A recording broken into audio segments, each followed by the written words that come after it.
Hello friends, last video আমি discuss কৰিছিলোঁ why we should prepare for the APSC exam, and in this video we will be discussing about why we should not prepare for the APSC exam.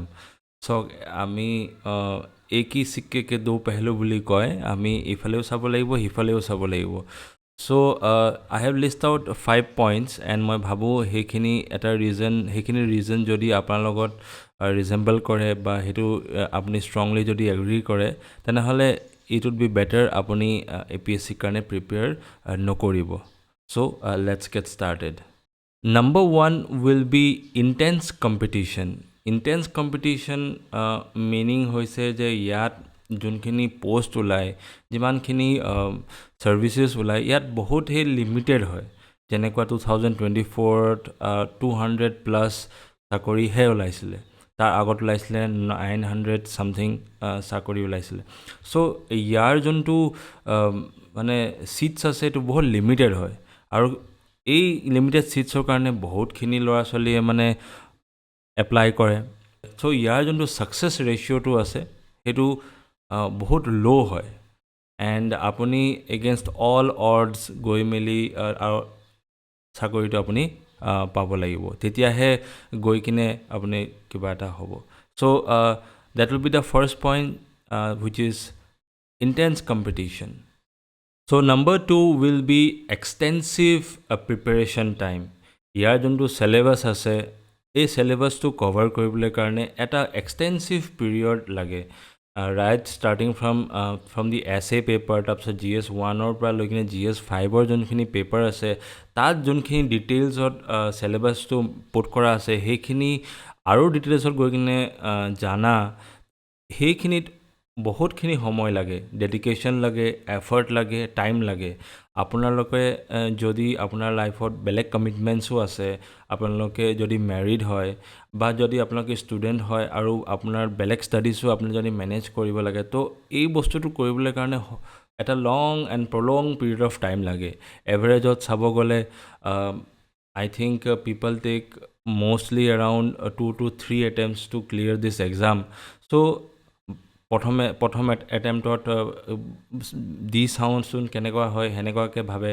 Second এটেম্পটত চাগে answer ৰাইটিংটো ভাল নহ'ল, third এটেম্পত গোটেইখিনি বস্তু শিকাৰ পিছত third এটেম্পত গৈ কিনে চাকৰিটো লয়. চ' চাব গ'লে এইটো বহুত দীঘলীয়া সময় এটা জাৰ্ণি হ'ব পাৰে. কিন্তু যদি আপোনাক বেলেগ কুইক ৰিজাল্টছ যদি লাগে বা আপোনাৰ যিমানখিনি টাইম ইনভেষ্ট কৰিছে সেই টাইম ইনভেষ্টমেণ্টৰ ওপৰত আপোনাক যদি ইকুৱেল ৰিটাৰ্ণছ লাগে তেনেহ'লে আপুনি এইটো চাকৰিটো আপুনি কনচিডাৰ নকৰিলেও আপোনাৰ কাৰণে বেটাৰ হ'ব. Third will be mental and emotional stress.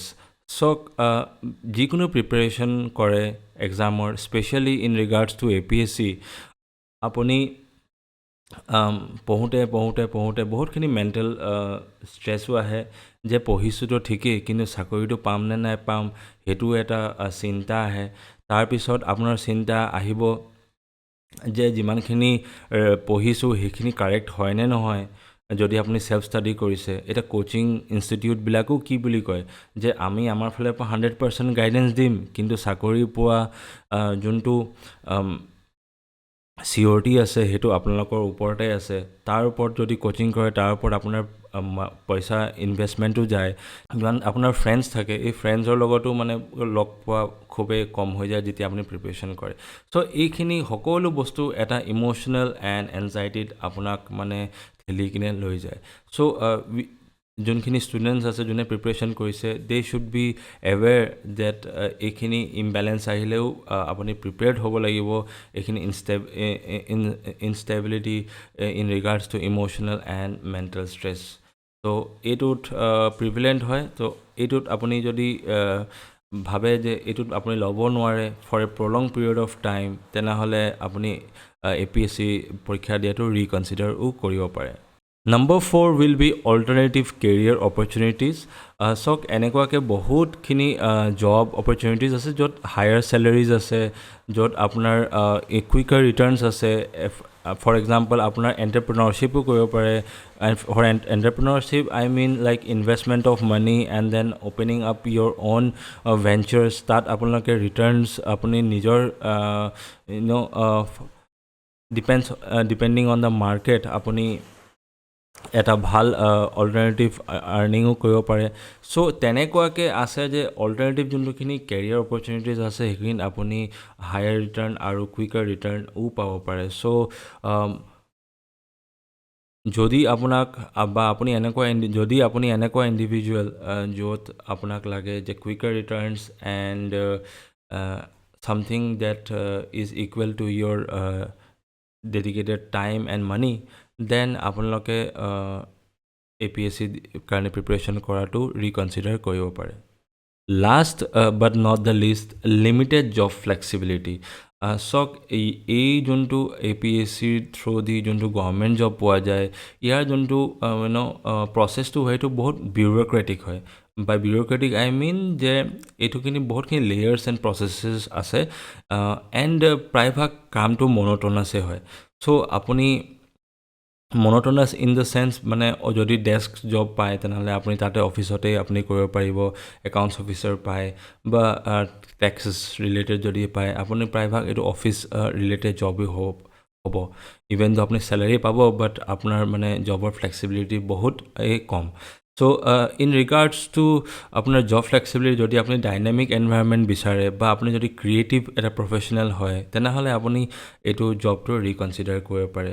চব ক্ষেত্ৰতে চব বস্তুৰে এটা পাৰ্কছ থাকে, ভাল বস্তু থাকে আৰু নেগেটিভো থাকে।